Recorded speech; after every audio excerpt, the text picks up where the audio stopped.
Halo mahasiswa program studi pariwisata Bahari dan mahasiswa yang mengambil program Merdeka Belajar Kampus Merdeka. Di sini saya Atika Nurhayati akan sharing terkait manajemen pengelolaan wisata Bahari. Kalau kita bicara mengenai manajemen, tentu di dalamnya itu adalah merupakan salah satu ilmu yang mengatur proses pemanfaatan baik sumber daya alam, sumber daya manusia, ataupun sumber daya lainnya yang dilakukan secara efektif dan efisien untuk mencapai suatu tujuan tertentu. Di dalam manajemen ini tentu berkaitan dengan aspek perencanaan, kemudian juga mengorganising, kemudian actuating, tentunya di dalamnya ada controlling dan ada juga evaluasi ya sebetulnya di dalamnya. Nah, permasalahan yang tampak di dalam manajemen pengelolaan wisata bahari ini adalah masih minimnya sumber daya manusia dalam mengelola objek wisata bahari. Nah, adapun permasalahan yang tampak di dalam manajemen pengelolaan ini, tentu selain sumber daya manusianya juga, kita juga harus melihat kondisi dari sumber daya alamnya. Nah, sumber daya alam di wilayah pesisir ini adalah sumber daya yang tidak bisa diprediksi. Sangat beresiko tinggi, seperti salah satunya ketika misalnya melakukan aktivitas rekreasi wisata atraksi air di laut begitu ya. Di sini kita mengenal adanya rip current. Apa itu rip current? Nah, rip current ini adalah merupakan arus balik yang terkonsentrasi pada sebuah jalur yang memecah zona empasan gelombang hingga melewati zona gelombang pecah.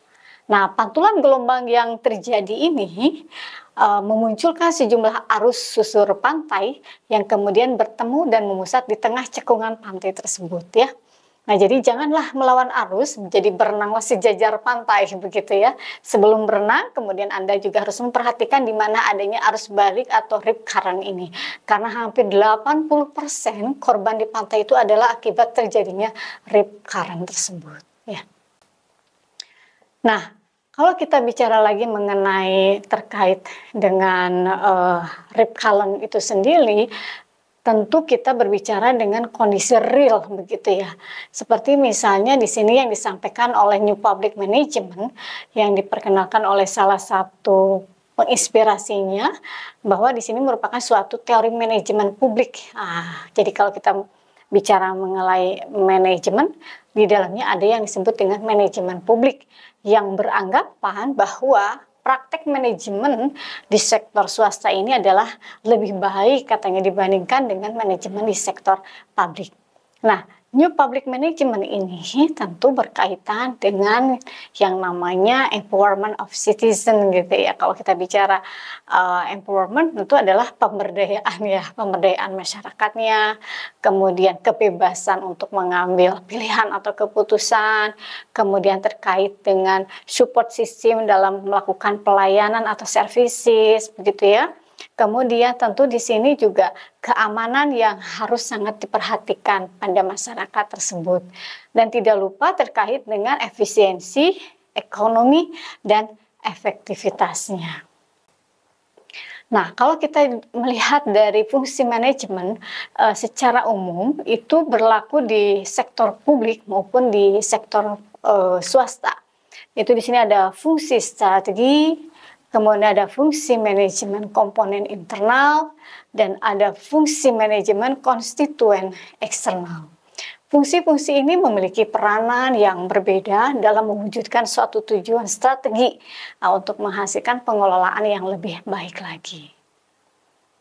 Nah, manajemen pengelolaan objek wisata itu sendiri tentu merupakan suatu aktivitas yang secara sistematis saling bersusulan agar tercapai suatu tujuan. Artinya sistematis ini ketika misalnya perencanaan suatu kawasan itu dikatakan layak atau sesuai untuk kawasan wisata, tentu ada beberapa parameternya, begitu ya. Misalnya saja untuk wisata bahari atau wisata pantai misalnya atau atraksi sport tourism misalnya gitu ya. Kesesuaiannya ini meliputi ada kondisi aspek fisik, aspek kimianya, aspek biologinya ya, terkait dengan arus, terkait dengan gelombang, kondisi cuaca dan sebagainya. Nah, pengelolaan kawasan wisata ini ditujukan untuk melindungi tata nilai. Tata nilai yang dimaksud di sini adalah kondisi sarana prasarananya, begitu ya.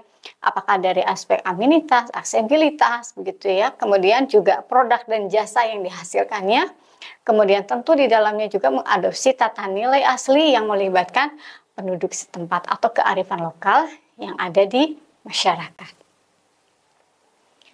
Kegiatan pariwisata ini akan membawa dampak positif bagi berbagai aspek kehidupan, baik di bidang sosial, budaya, ekonomi, lingkungan. Ya. Nah, dampak sosial, ekonomi, dan budaya tersebut antara lain bertujuan untuk membuka kesempatan lapangan pekerjaan, khususnya bagi masyarakat yang tinggal di kawasan pesisir. Kemudian juga menumbuhkan aktivitas sosial ekonomi masyarakat seperti berkembangnya usaha mikro kecil menengah di kawasan wisata pesisir. Kemudian tentu tujuan utamanya adalah meningkatkan pendapatan masyarakat yang ada di wilayah tersebut.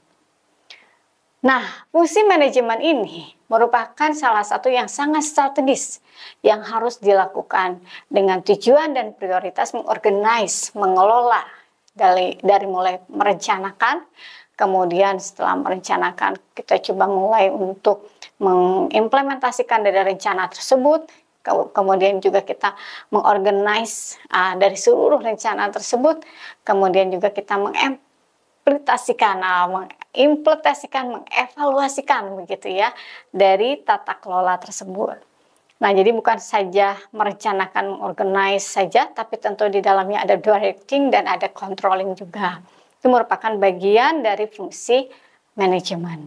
Perencanaan pariwisata misalnya saja di sini dilihat dari aspek untuk kawasan atraksi wisatanya, akomodasinya, kemudian juga ada aksesibilitas, kemudian juga ada infrastruktur, kemudian di dalamnya ada fasilitas.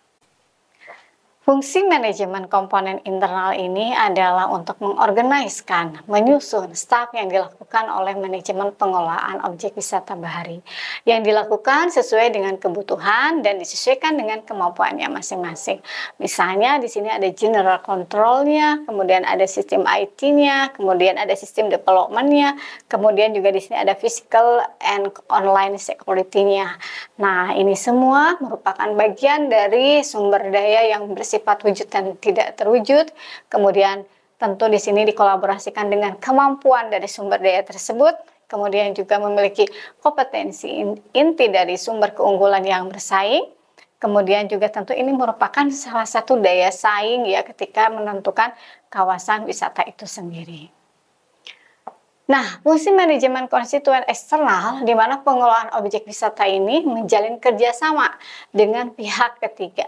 Apakah itu pihak swasta atau misalnya pemerintah daerah.